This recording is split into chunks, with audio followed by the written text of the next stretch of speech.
I think she's got to register Tuesday afternoon for the.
Right. And I think you brought somebody that has already experienced that for a few times in her life, okay? Oh, yeah. So Yeah. I've been plugging it just a little bit, but why don't you make the introduction official? Who did you bring with us today? Okay, Jim, this is an old friend. Well, she's a young person, but we've known each other for a long time. Let me say it that way. That was very safe. Thank Yes.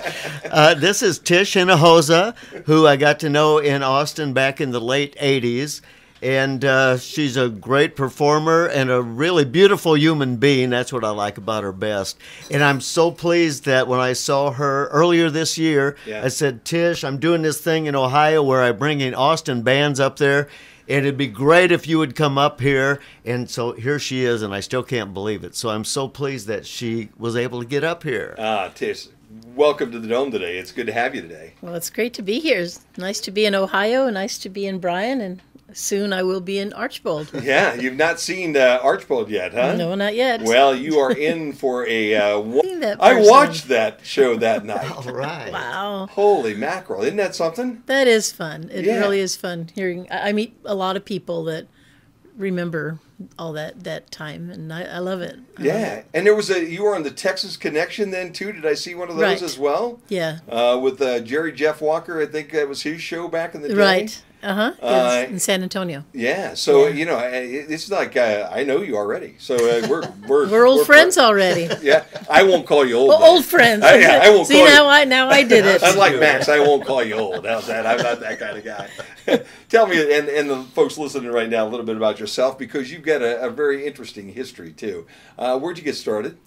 San Antonio is my hometown. Okay. So I grew up there, and somewhere around the high school age back in the 70s, I got super interested in music. Okay. And because of, started out because I went to Catholic girls' school. And I walked in freshman year, and there was a group of girls that were practicing because they were singing the morning mass. Yeah. And they were practicing. It was the great times when the Catholic Church had changed, and we were allowed to sing like Simon and Garfunkel songs, and really interesting repertoire for church. So I immediately gravitated to that, and before long I was given a guitar and I could learn to sing, and I didn't even know I could sing yet. But then one of my friends turned to me and says, "Tish, you have a vibrato." So wow, that's something. Anyway, that was back then, and I'm the youngest of 13 children. My parents were from Mexico. Wow. And so we were Spanish speakers at home and listening to pop radio when we weren't home. I'll be darned. So, we have a number of folks around here who have a Mexican heritage or a Spanish heritage of some sort. So you're going to fit right in, especially over around that Archbold area. There'll be a whole lot of folks that when you start to, because you do a number of your songs still in both languages. Oh, yeah, Spanish. I do Spanish. So for a guy like me who sits back and won't understand a word you're saying, there will be a number in the crowd tonight that will probably be singing right along with you. You know? Good. I'll make sure I sing a few songs that they will recognize as well. Maybe some old traditional Mexican stuff too. Yeah, I would love that. Yeah. Listening and watching you, I tell you, I have always been intrigued, and I've always loved when you do have multi-languages on a song, okay? Jackson Browne does that a lot with a lot of folks who are friends of his. And there are a lot of other musicians that will do the same thing. And it's such a beautiful, oftentimes it's such a beautiful song to hear, even though you don't understand the words. It's just, I've always thought the voice is just another instrument anyway. And if it's combined well with the instrumentation that you have going on, it doesn't matter whether you understand or not, it just sounds good. And they have, songs have good feelings, and the voices kind of interpret that too. So that's what I love about Spanish music and the Spanish language too. Yeah, no doubt about that. So at your household, did you had to learn English at that point in time when you were young, or how did that all go about for a youngster? Well, as a child, I was the youngest in my family, so my older sisters and my brother, everybody was already speaking, speaking English. So among ourselves, we would speak English, but whenever we're just alone with our parents, it was strictly Spanish. Yeah. Yeah. Or if we're at the dining room table, it had to be Spanish. Oh, really? Yeah. Okay. Mom and Dad, did they ever adopt English as a language, or did Well, they... my father did. Well, my father was in the workforce. You know, he worked, Yeah. so he was pretty good at English. But my mother thought she spoke good English, but she really didn't. Yeah. But we would tease her about that. She was a homemaker, so she really was with mostly with her community. Sure, and sure. didn't work outside the house, so she basically just kept us as traditional as possible. Yeah. That was important to her. Yeah, well, and there's nothing wrong with that at all. I mean, we It have was to be great. proud of our heritage and all. I have a couple friends, and they have friends who will come in, and they'll start to talk, back and forth in Spanish, and then you get the understanding and the realization how difficult it is to not understand the language. And we've had this conversation numerous times with my friends. How hard was it when you came to this area, not knowing a word of English and being able to assimilate into this thing and make it all happen? And I always, I'm very empathetic to that. And then they'll bring a friend in and they'll start talking in Spanish, and you're just sitting there just kind of like, gosh, I don't understand a word they're saying. They could be saying anything they want to say right now, and I have no idea what it is. And because they're my friends, they normally are making fun of me every now and then. They'll laugh and they'll point and they'll joke. And Oh my gosh. It's sad. That's the kind of friends I attract. Yeah, well, look over here. Yeah, right, exactly. It's the way that it works, but it's got to be difficult, I would think. But then once you get that, and that's what they said. Once they had kids, everything accelerated, because the kids all of a sudden then grab the language and grab both languages, because that's the way kids are. And then all of a sudden it was much easier for Dad to be able to pick that up then as well. So it's fun. Yeah, I'm real sympathetic to immigrants and to the cause of immigrants, because like my parents were, and I saw the things that they went through and how difficult it could be sometimes. Yeah. But I always felt very actually blessed and kind of in many ways that having grown up, with ease at both languages was such a blessing later, because I could use it and I could, communicate, go to Mexico and get along and love it. And, also I knew everything, I feel just as American as Mexican.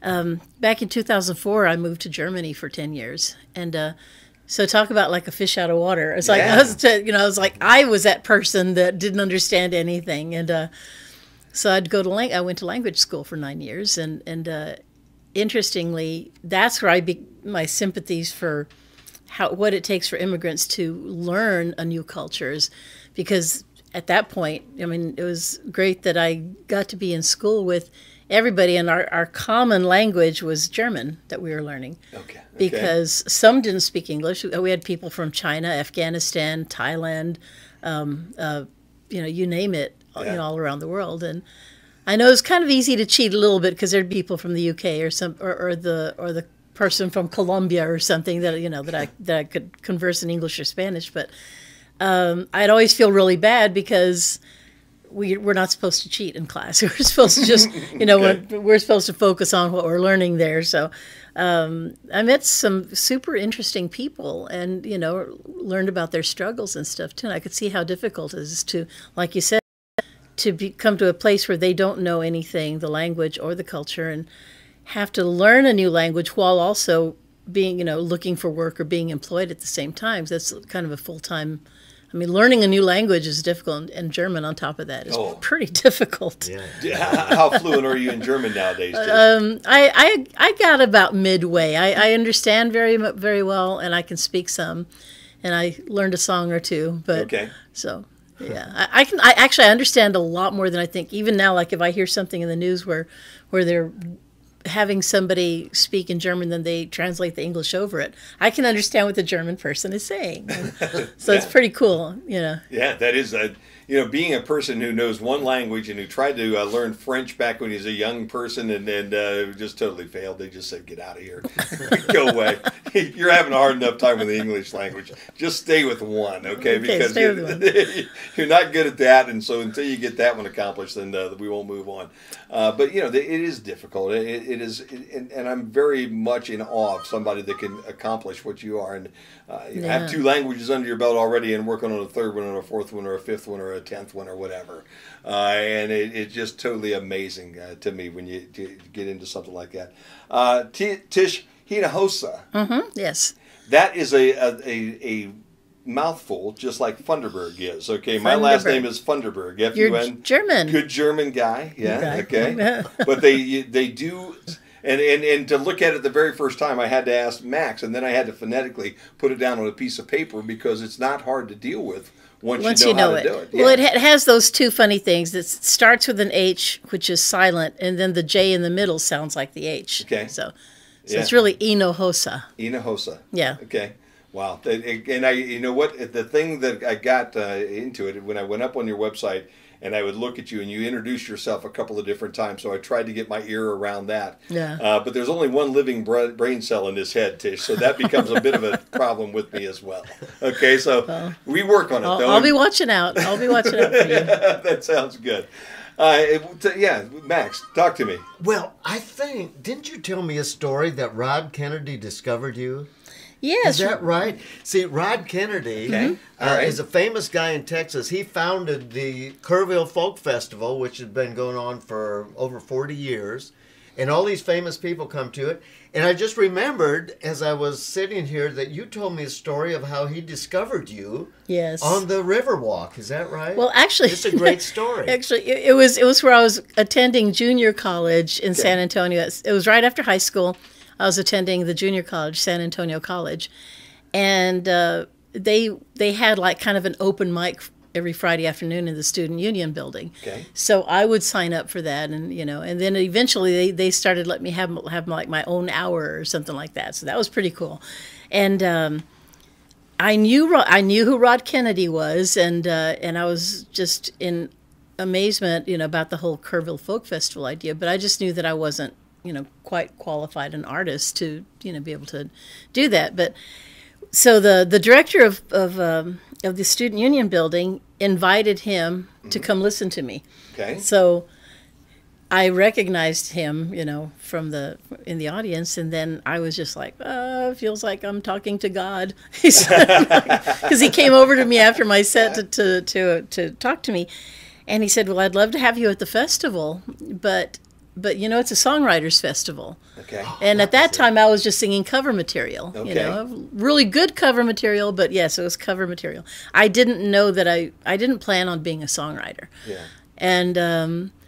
And he said, "Well, you're gonna, he said, why don't you write some songs?" And we have the songwriter contest every year, the New Folk Songwriter contest, and so I wrote 2 songs, and I entered 2 of them. And lo and behold, I got called back, and I ended up winning 1979. I'll be darned. So I was invited to play main stage the next year. So after that, I've been part of the Kerrville family since 1979. That is amazing. I know, it's a crazy story, but and yeah, you're it's on still the board. I'm on the board of directors of the Kerrville Folk Festival. And Peter Yarrow, Peter Yarrow is as Peter, well. Paul, and Mary. He's been doing that forever, I think. Yes, and Lyle Lovett and Nancy Griffith is also there on you that. go. I was going to ask you to drop a couple of names, so thank you. Oh, there we go. Those are there had to be a couple of names in there that people would recognize. Yes. Yeah. Because what's it like to be in Austin, Texas? What's it like to be in Texas in general? Gilmore, Butch Hancock. Yeah. Oh, I call them the Holy Trinity from Lubbock, and they kind of set this new circle of songwriting and kind of a different attitude, a little more laid back, and it was that's what I gravitated toward all of it. But I went to go live in New Mexico right after my first Kerrville year, and just fell in love with the mountains of northern New Mexico. So I was up there for 10 years, but it was so that's where I come back to Texas, because going to live in the mountains of northern New Mexico is very, very different from Texas. And I didn't realize how different New Mexico and Texas are. Yeah. Because I was a kid. I grew up in San Antonio and hadn't really traveled anywhere other than, like, I've got a sister that lives in South Dakota. So I spent my 14th summer in South Dakota, and then going to Mexico a lot. Yeah. But to go live in a place where the food is different, the culture is different, even the Latino culture is different, because they're Spanish American there. They're not Mexican Americans, because most of them went to go hide out in those mountains starting in the 1600s. They weren't even in Mexico for the revolution. So they, you know, it's a very different culture. And I kind of just learned that just crazily by going to live up there in my early 20s.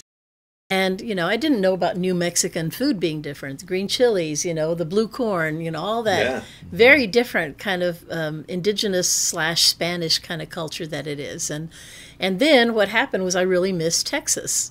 Yeah. When I was living up there. Okay. So I started learning everybody's songs. I started playing Townes Van Zandt songs, Jerry Jeff Walker and Guy Clark. And, you know, it was...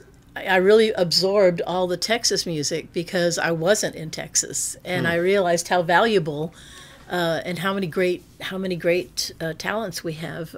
Just when you go to Austin, like even now, you can hear great music 7 nights a week. Yeah, you go to the Broken Spoke, or you go to what's it, Don's Depot, Don's Depot, the Continental Club.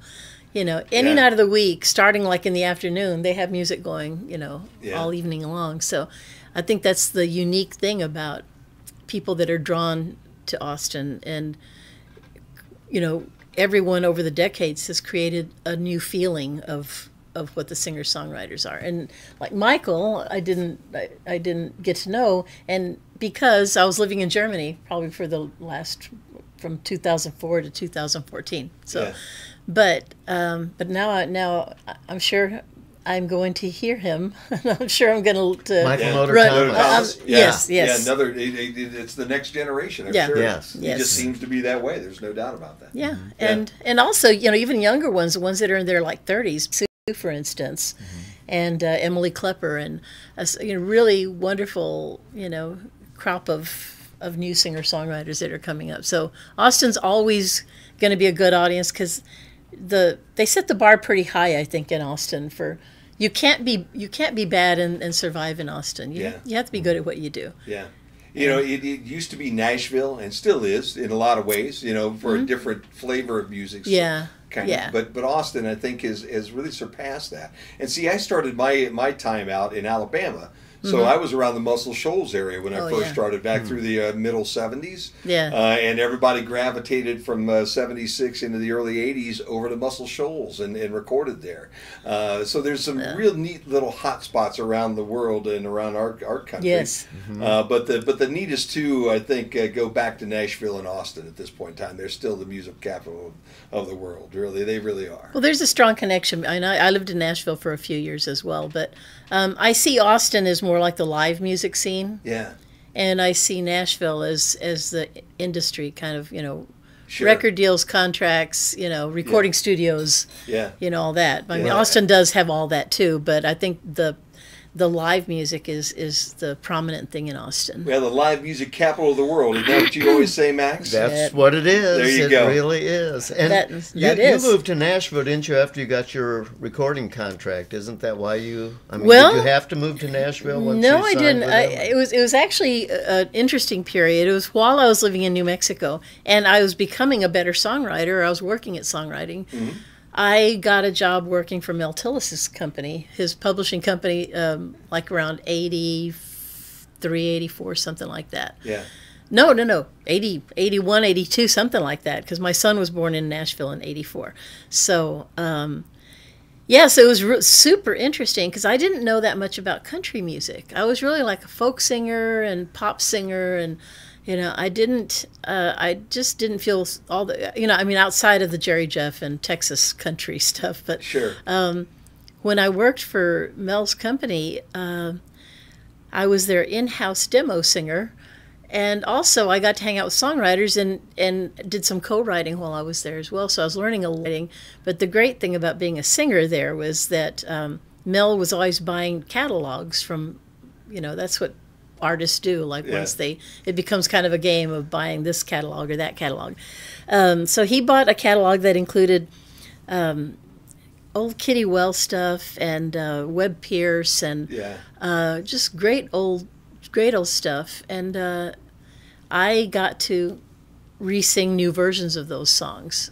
Oh wow! Because then there are the demos, and they'd they'd pitch these songs to Reba or to whoever the big stars were. Sure. But I was singing the demo version of the song. So, but it taught me so much about old country music, that because I didn't grow up with country, and that was to me a real experience, because it really attracted me, and a lot of my songwriting has turned out country. It turned out, yeah. Turned out country. That's amazing. Tish Hinojosa is with us right now. We need to pay some bills. She's going to be in Archbold tonight. What time does that all start, Max, tonight? Yeah, the opening act, Sully and Rockin' Johnny, start at 7, and Tish is going to come on at 8. Sounds great. And when we come back, I'm going to lean on Tish to play that guitar she's got in her lap. You think, can I do that? I think you can do that. Is that possible? Yeah, I think it'll happen. 12:31 here on the Q. Hang with us here. We've got Tish Hinojosa with us today. She'll be in Archbold tonight. She's with us right now. Annual AJ Door Open.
Will be there Saturday morning to broadcast live from 9 until 11 a.m. The live broadcast brought to you by the Pioneer Chamber of Commerce, JJ Wins in Holiday City, Myers Brothers Trucking, and the main stops of Northwest Ohio. Join us in Pioneer Saturday as we broadcast live this weekend. And we're back here with Tish Hinojosa today, and she will be in Archbold tonight. And Tish, before we let you sing, and I really want to get a couple songs out of you before this half of an hour is over, because I have listened to your music, and I want people to know what's coming tonight, and they're going to be there if they can hear what you're going to sing. Your guitar has been with you for a while, but it went through a little bump here recently. Could you give me a little background on the guitar you're playing here before we? This is my special guitar, which you will see at the show tonight, and it was very dear to me. It toured all over the world with me, and it's been my companion through thick and thin. And she broke. She broke. She got broken, I'd say 7 years ago or something like that. Yeah, and so when I returned from Germany. Back to Austin in 2014, I was, trying to kind of re-put my life together from, some difficult things that happened. And so this little guitar sat in the closet for 7 years. Okay. Broken. Broken. And I just didn't have the heart to look. I knew it was there, but I didn't want to deal with it. And then one day last summer of 2017, I just got this crazy one summer morning. I just woke up and thought about the guitar and just thought, you know what? I'm going to try. I think I can do something with it. And so I ran to Home Depot and got some clamps and wood glue, and because actually the neck was intact, and the front, as you can see, the front's okay. It's just the back that's all broken. The back that's all broken. Yes. Yeah. So whoever you hit.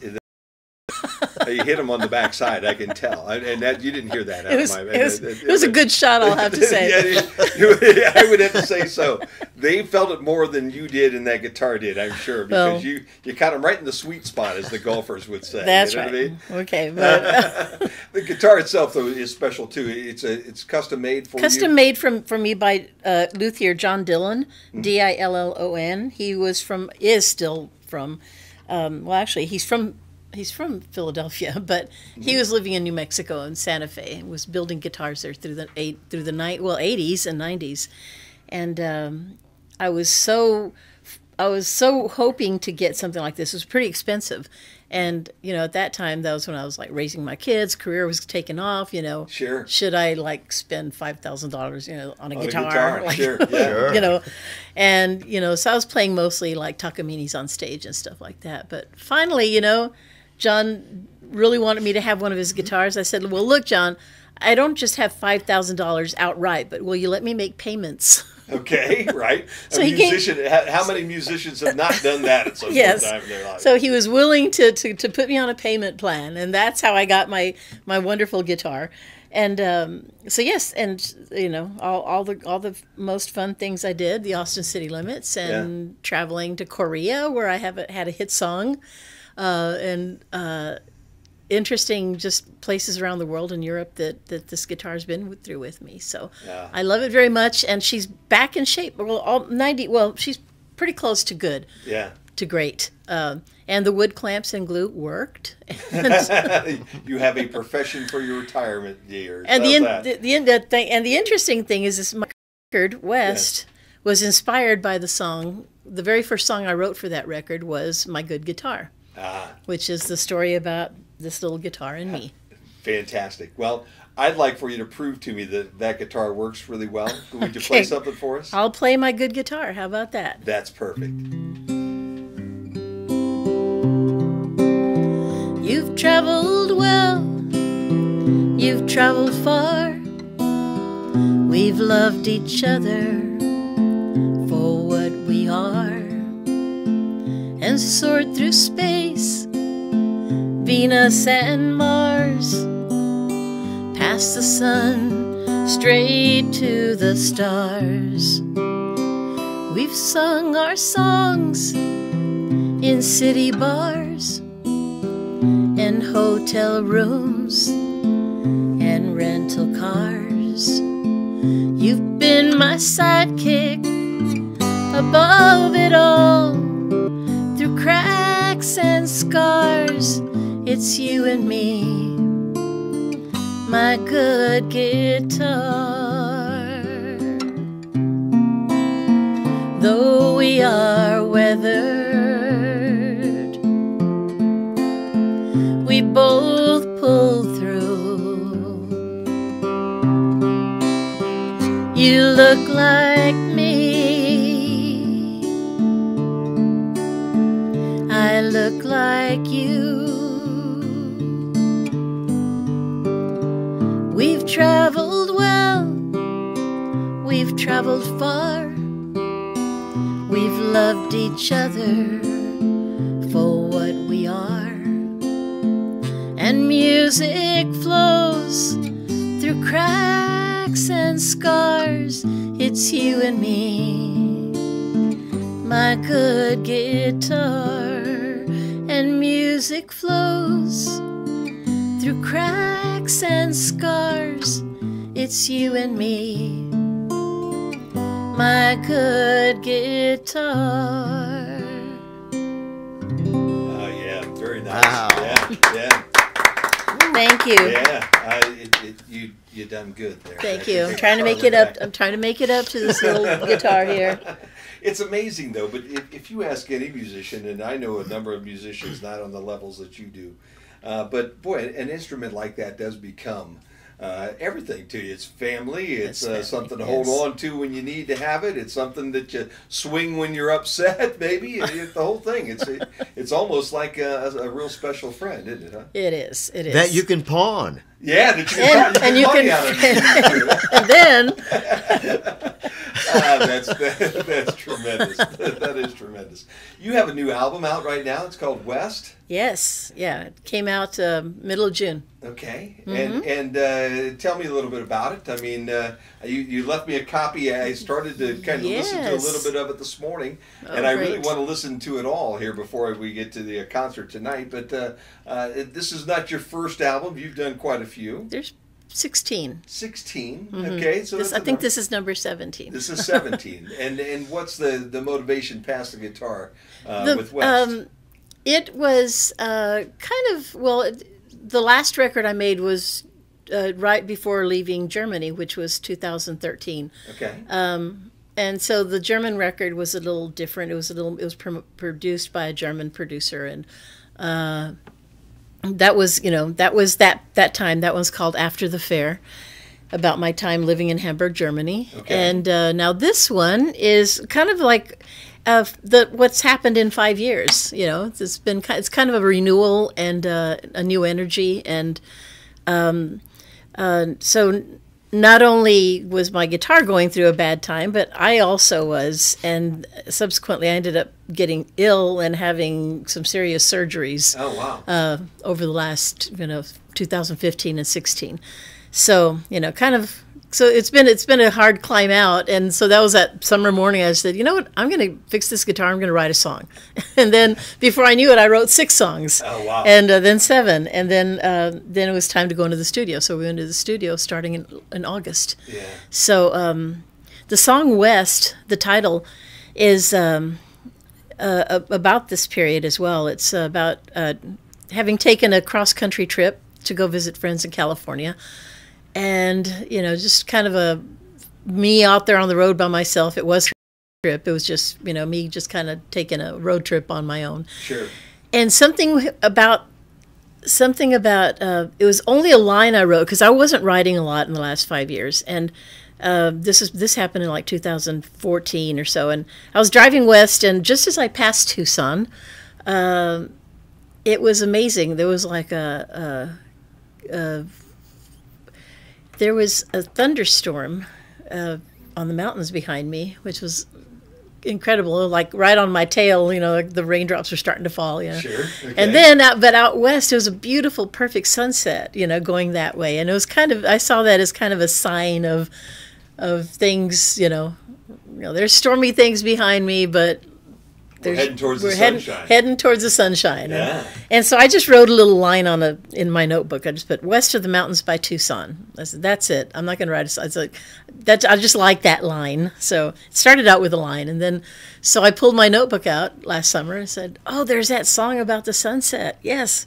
So that became the title song. I'll be darned. West. Would you do that one for us? I will. Is that possible to Yeah, get you to yeah, do? I think I can do it And then I here. want to talk to you a little bit about what it takes to write these songs, because it's not like you just you wake up in the morning and you pen a song every day. I don't think, but maybe you do. Well, when the inspiration hits, It's hard.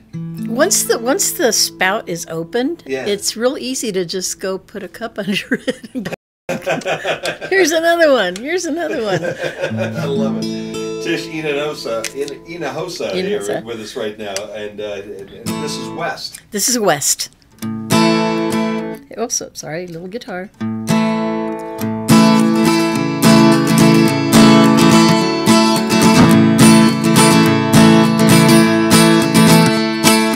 West of the mountains by Tucson,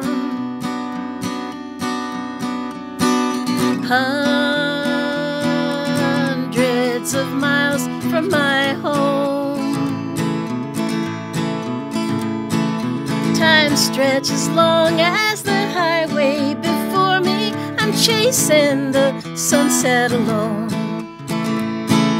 Far from the dreams that I cherished, washed the shores of a cold, distant town. Asphalt beneath my wheels spinning, my heart is a drifter out here on the run.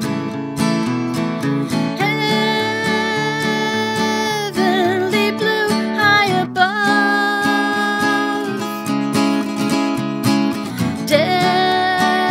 desert wind whispers of love, scent of a rainstorm, a taste on my tongue, no horse and no saddle, no happy ever after, into the sun.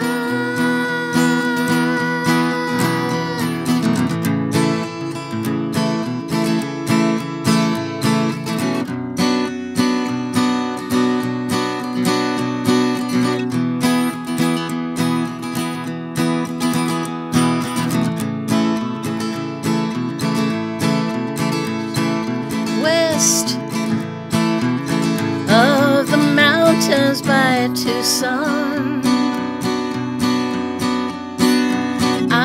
I'm gonna find me a new song to sing. Rise from the highway and into the sky, where I'll leave all my sorrow behind.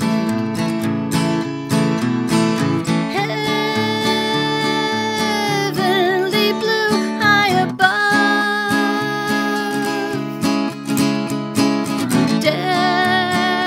desert wind whispers of love, scent of a rainstorm, a taste on my tongue, no horse and no saddle, no happy ever after, into the sunset I'm gone.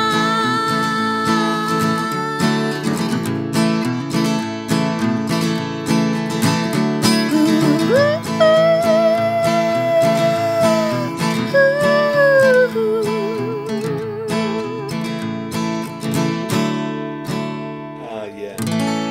Tishy Nahosa, good, great man. I'll tell you. Thank you. I was waiting for Marty Robbins to do little background, harmonies or something. Oh with my it there gosh, for a minute. I love Marty Robbins. I kind of figured that. That one just has that little Marty Robbins flair to it there, doesn't it? Huh? I mean, Yeah. it was definitely that Austin, Southwest type sound that came out of that era and that era. So yeah, wonderful. That is wonderful. Thank you. Before I get you out of here, and I know this is good. I don't think most people can understand. You played in Pittsburgh last night, right? You were in Pittsburgh. Well, I stayed in Pittsburgh, but Okay. I actually have a concert in Pittsburgh, or just outside Pittsburgh, on Saturday night. Okay. It's the town called Seawickley. Okay, there you I go. hope that's I'm pronouncing it the way they do. I'm not sure. Yeah, There's probably a- so. They over there in Pennsylvania, they pronounce things entirely different. It's than a over whole here. different state. It's a whole different world over And there. it's a house concert, but it's a big house concert. These people have this wonderful. They're music lovers, and they're originally from Texas. Okay, And all right. and so they bring up a lot of Texas musicians, songwriters as well. But it's called the Castle House Concert. It is a castle. Oh wow! It's Okay. a castle, but it has a little theater in it. Beautiful, very homey surroundings, and in a castle, which is very cool. And so it's a good experience just to go Yeah. up there, because it looks like the end of the world, because you go round and round till you're at the top of this mountain. And Really? so anyway, yeah. And then you run into a castle. and then there's a castle at the end of the road. That's amazing. That has a theater in it. And Yeah. has a theater in it. That's the amazing thing. And awfully nice people. I played it about a year ago, Okay. and so it turned out great. So we figured we'd do it again. Oh, that's fantastic. Your favorite place to play? Do you have a spot that you feel like is home that you really like to go to? You look forward to playing? Well, there's a club in Boston called Passim, Okay. Club Passim, that is, I love it because it has a really incredible history of, I mean, it's been there for probably 40 longer years, so 50 years, I guess, but many people that I've admired over the years have, graced the stage at Club Passim, so, Sure. and I'm playing there on the 17th of July, yeah. It's It's one of my very favorite places. You're on the road for how long then before you head back home?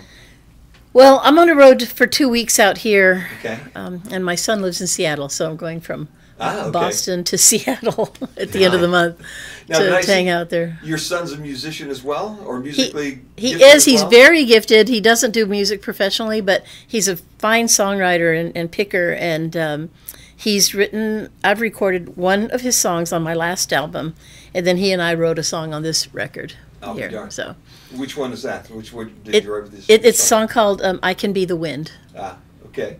That's amazing. When did you find out that he had that type of talent? When did he show it early? He was showing me. He came to visit me in Germany, and he was showing me how to use GarageBand. Okay, all right. Like trying to teach mom something, you know. Sure. I'm not very computer literate. Like, Okay. So anyway, he was trying to show me how to do it, and he played a song as he was showing me, you know, all these dials and stuff.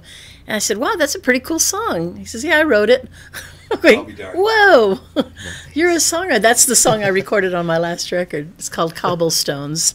That's amazing. But then, you know, well, now he's in Seattle, but before he moved to Seattle, you know, and even other times that I go to visit him, one of our favorite things to do is just to jam together, like play all our favorite songs. He's got great taste in music, like, you know, everybody from, Townes and Guy Clark and Steve Earle and, what's his name, the guy in Austin that wore the tuxedo? I can't remember. Tuxedo? Yeah. You know him. Matt the electrician? No. I was gonna say an old guy. He's an old guy. Electricians show up in tuxedos in Austin. Is that what I heard right now? It's uncommon. Oh, okay. Okay. And I have actually recorded one of Matt the electrician's songs. Well, I thought so. on the last record, the record I did in 2013. Yes, I'll think of his name. Somebody out there probably knows who I'm talking about. And I'm going, God, it's on the tip of my brain. He does that Yeah. every now and then. I've got that understanding as well. And Max Knopfsinger with us right now. And Max, you got a special night planned over in Archbold tonight with everybody, right? Yeah, tonight it's happening. Tish is on stage at 8 o'clock at Woodland Park. That's on the south end of Archbold, across from Super Value. And we're debuting the amphitheater in the park, so this is a very special occasion. And it's a family fiesta. There's bounce houses for the kids. There's a taco truck, lemon shaved ice, just fun things to do in the park on an evening like this. It's going to be glorious. Music starts at 7. Sully and Rockin' Johnny, I got to say, Rockin' Johnny's making his debut. This will be fun. I can't wait. This will be a whole lot of fun. Yeah, this will be a whole lot of fun. And then Tish goes on at 8 o'clock. 8 o'clock. This is wonderful. Tish, I'll tell you, we're just about out of time here today. It's almost 1 o'clock, and at 1 o'clock people come in and they pick me up and they walk me out the door if I don't go voluntarily. How's that? They don't give me an extra minute at all. They tie you in that straight jacket and get you out of here. And I'm on my way. They put me in the back of that little vehicle, and I'm off until tomorrow morning at 9 o'clock. And then, When they let you out again. yeah, exactly.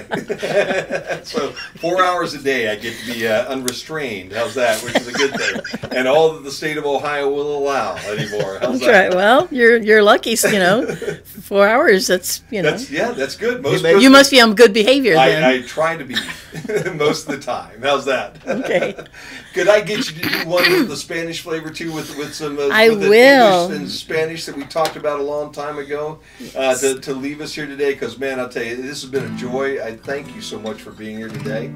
And if you do come back again with Max, even though he did, you know, kind of discourage you a little earlier. Well, okay. you know. If you We have the rest of the day to work on it. Yeah, you know, if he does work his way back into ship again and bring you back into Northwest Ohio, please come back, and I'll see if they'll let me out for a little more time at that point. How's that? That sounds good. All right. Maybe are they going to let you out tonight? For a while? Yes, I will be there tonight. How's that? So, Hey, bring that Benedict guy I with think you. that Benedict guy is coming with his wife and maybe some other folks tonight, because That's cool. It was such a great time the last week.